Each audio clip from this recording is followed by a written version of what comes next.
Welcome back to First Year in Medical Device Sales. I am your host, Jacob McLaughlin, coming to you today on a beautiful sunshiny day in Scottsdale. But I wanted to make today's episode because last week you all saw I had the opportunity to go to IMSH for the conference we were working, and I got to reconnect with one of the reps that is on my team. His name's Jake, awesome dude. He runs our international sales, and he actually was a former personal trainer just like myself. And so we were talking about how it carried over from being a personal trainer to being in sales and being in medical device sales and having a lot of success. And the conversation we were talking about is how big it is to be able to build a relationship. The reason I'm bringing this up today is because I hear so many times by people that have been in the industry for a while that relationship selling is dead. And I really disagree with that when you're focused on how to actually get deals done and create relationships in the long term. For the fact of, I understand why they say that when they're talking about the product. It has to be clinically better. You have to be able to have the research. You need to be able to show it. And pricing, all that good stuff. I totally understand that part. The one thing I hear all the time is, oh, your relationships, you can't go just talk to somebody and be able to go make sales. And the reality of it is if you have a great product, because you should only be selling products that you actually believe in, and you know how to build relationships and you know how to foster those relationships, and you are just good at what you do. And what I mean when I say good at what you do, you say you're going to be somewhere, you do it. You say you're going to drop something off, you drop it off. If you say you're going to be at a surgery, you show up to the surgery. If you say you're going to get some supplies for somebody, you get some supplies for people. When things don't go great and there's back orders or whatever, you communicate that. It's not them just finding out randomly. It's just being able to do the job that we're supposed to do. But so many times I see reps who don't follow up. They say they're going to be at a surgery and they just don't show up. They have the customer reach out to them and they're all mad about the back orders instead of actually being proactive and letting them know about it before and being like, hey, I'm going to help anyway. I have some trunk stock if I can help out, right? Doing certain things like that. And the reason I'm saying that is if you can just do what you say you're going to do, you know how to build the relationships, you also have a great product, but you're also an expert in that product. This is where building the relationships goes a long way to have success in med device sales. And so what we talked about was, when we were personal trainers, the one thing you cannot go do is walk up to a random person and be like, hey, Jim, you look like you could lose 5 pounds. Because guess what? They ain't never going to work with you. You just insulted them. But what we talked about was, for example, when I was a personal trainer, one way I got clients was, again, it was just building relationships. I would go up to them and if I saw them working on the treadmill, like I would see them there multiple times. And then I would just go up and like give them a fist bump and I'd be like, hey man, my name is Jacob. I'm a trainer here. I just wanted to say, I absolutely see you crushing it in here when you're doing your workouts. I just want to say great job. And then they're like, oh, thanks, man. I'll be like, what's your name? And they'll just tell me and I'll be like, that's awesome. Well, keep up the great work. And I walked away. I would see, let's just say Jerry, the next week or the next day. And I'd be like, Jerry, what's up? We fist bump. And then we would create that relationship over time. And I'd get to know Jerry. I'd go spend a little more time every single time. Hey man, how was the workout? Hey, what's going on? What do you do for work? All this stuff, and actually build that relationship. And then eventually I'd be like, hey, what are some of the biggest struggles you're facing? They would be telling me. And then I'd be like, hey, if you ever need some more help, more than happy to help. Here's some. And then what I usually would do is actually just give them some free advice and be like, hey, you should go try this, or hey, on your macros, just give this a little change. They would do that and they would be like, see me next week. And they'd be like, Jacob, it worked. Oh my gosh. And then what you did was you bought their trust. You gained their trust because again, you weren't trying to sell them anything. You were just creating a relationship and actually just trying to help somebody. And then what usually happened is then you would have that conversation and then it would be like, it turned into something more where they're like, hey, I'm still trying to lose an extra 10, 20, 30 pounds. And hey, do you do this? And be like, yeah. And they see you actually doing your job and you can just be able to give them helpful hints, but you're never slamming down their throat. I'm a trainer. I'm a trainer. I'm a trainer. Because they understand that you're a trainer. They see you at the gym. They see you training people, which is only going to give you more strength in the whole argument when you're having that conversation. But we talked about that exact situation and then how you're able to do it with surgeons, with doctors, with people. Because what every rep that I see that struggles is they're just trying to slam their product in people's throats. They're like, take my stuff. And it works. It's better. It's better. Nobody cares if it's better. Why would they trust you? Why would they actually take your advice? And that's the thing that I continue to see is if we can just earn the trust of people, build relationships. Like for example, I say this all the time. You go into an OR room with the doctors you're currently in, but in the place that you're currently in. Do you know the scrub tech's or the nurse's name? Do you know anything about them? Do you know if they have a dog? Do they have a family? How long have they been doing their profession? Where are they from? It is the simplest things that you will be able to learn about somebody that then you can connect and find the common ground and then be able to start having the conversations. But again, why most people can't do this is they think about making the sale today or yesterday or even just tomorrow instead of like, let's play this out for 3-6 months. Let's see if I can just earn their trust. And again, here's the whole conversation is my whole talk was to always be an asset, whether the sale came or did not come. It did not matter for the fact of I'm just here to be an asset. If it's the best option for the person on the table, that's what I'm going to do. Right. But so many people will be like, oh, it's got to be now. It's got to be focused on this. But like I bring it back to personal training. Every single person on a first time I'm training them, it was always just like, hey, Jenny, tell me a little bit about yourself. Like, where are you originally from? And they're going to tell you. And be like, oh, no way. How'd you get out here? And then they're going to tell you. And then they'll be like, oh, you're married? Oh, no, I am, or I'm not, or whatever it is. And they're going to tell you. And then you're going to ask, oh, do you have any kids? Oh, you do. Tell me about them.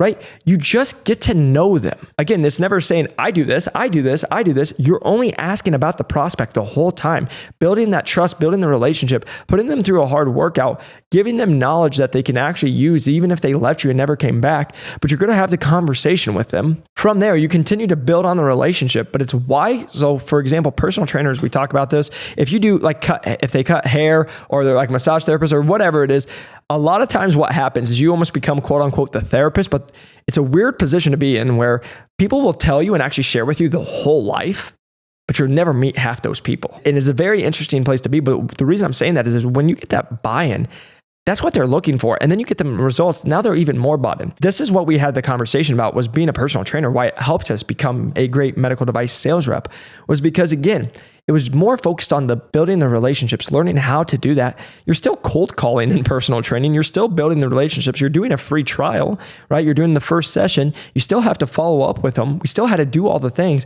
It's just the carryover of the skills.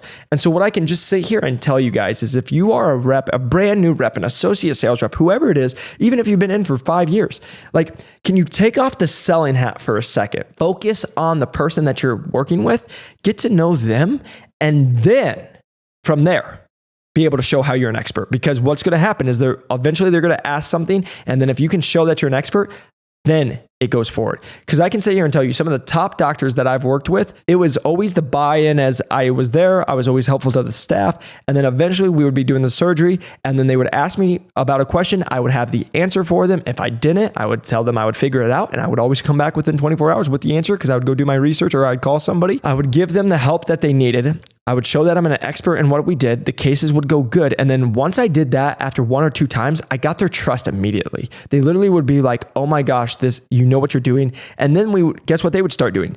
Asking me questions. Then they would ask to get to know me a little bit better. And I can sit here and tell you how I was able to flip a territory when I was at Medtronic to the lowest performing to top 10 was literally just by going and building conversations and building relationships with those surgeons, getting to know them, being an expert on what I did, showed them that we had a great product, what I was selling, and being able to be a resource inside the OR with the staff and the surgeon. And then when we got forward in our relationship of being able to be a rep there and help them I've built their trust. Half the time we'd go in the case and I was a year and a half in, and guess what they're asking me? They're asking me about my dog. They're asking me about what I'm doing this weekend. They're asking me about my relationship status, right? Like all this stuff. It had nothing to do with med device sales, but I had earned the trust. But whenever something did come up in a surgery, I was always there. I was always responding. I was always being able to, hey, this is what we do. And it worked out, but I had earned their trust to be the expert for them. So let me just sit here and tell you guys, it will not happen overnight. It won't happen in 2 weeks, but can you just continue to show up, be who you're supposed to be as a rep, the resource that we're paid to be, and then continue to build those relationships with every single person in the room.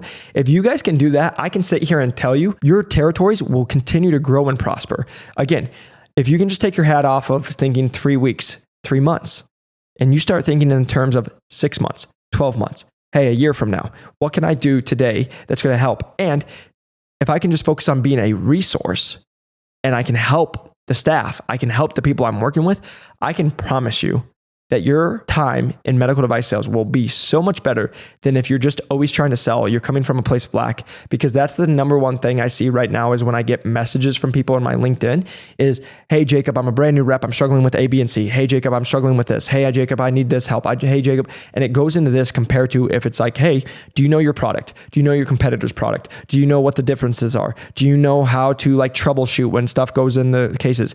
Most of the time when I'm getting those other questions, it's they don't know those. And I'm like, just focus on those 4 and then just go create the relationship. So you're an expert on what you do.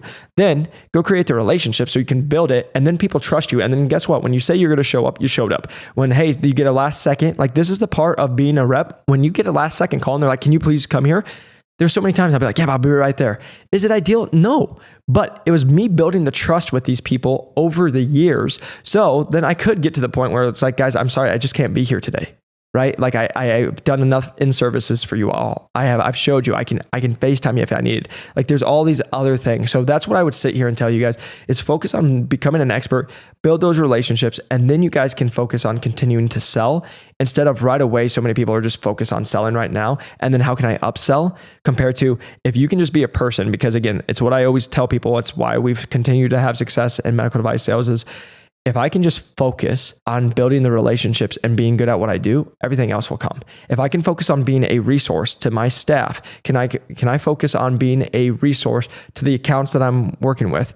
That's when I'll go. I literally just made a sale the other day by literally just getting on a call with them, talking them through the process, saying, hey, are there any questions? And be like, nope, I know this is what you faced in your previous position and what you guys were going through. I'm here to make sure that doesn't happen. Please let me know if you have any questions. I will make sure to get you the quote by the end of the day. And then can we get this process by next week? And they're like, yes, this sounds great. Thank you so much for walking us through everything. I'm like, no problem. Here's my stuff. If you have any questions, please let me know. And then we move forward, right? But it's just by being a resource to your accounts and showing that you are going to follow up, that you are going to be different than any of the other reps who say they will and then they don't. You will have success in med device sales. And I'm excited because we're about to bring on more guests in medical device sales to have them share their experiences so you can all continue to see it's not just me, it's other people that we're working with that do these things so you can continue to have success in medical device sales. And lastly, I just want to say from the bottom of my heart, everybody, thank you so much for the positive messages. I'm so glad that this podcast has been able to help you all so far and that it's continued to provide value. It truly makes me so happy to hear that it's being able to help you guys because again, always coming from a place of abundance, we want it to just only help you. The one thing I will just say, it's been interesting to see that we've been having reps reach out that maybe are working at distributorships or associates that are struggling, that are like, hey, I want to get in with a bigger company or I want to come in as a full line rep, that have been reaching out to us. So if you are in that position, you would like more help or learn how we can help you, happy to get on a call with you. You can just follow me at Jacob McLaughlin on LinkedIn, also new to medical device sales on LinkedIn. But again, you guys, my whole goal is to continue to help you guys continue to thrive in your guys' career and continue to have success in medical device sales. But if you can, press that like and subscribe button. If you share this with somebody that you think it could be helpful, it would mean the world to me. A 5-star review does help us grow this channel. And I just hope that you guys continue to go provide value, continue to go be the best rep that you can be for the patient on the table, and you guys continue to go after your goals in medical device sales. And I will see you on the next one. Peace.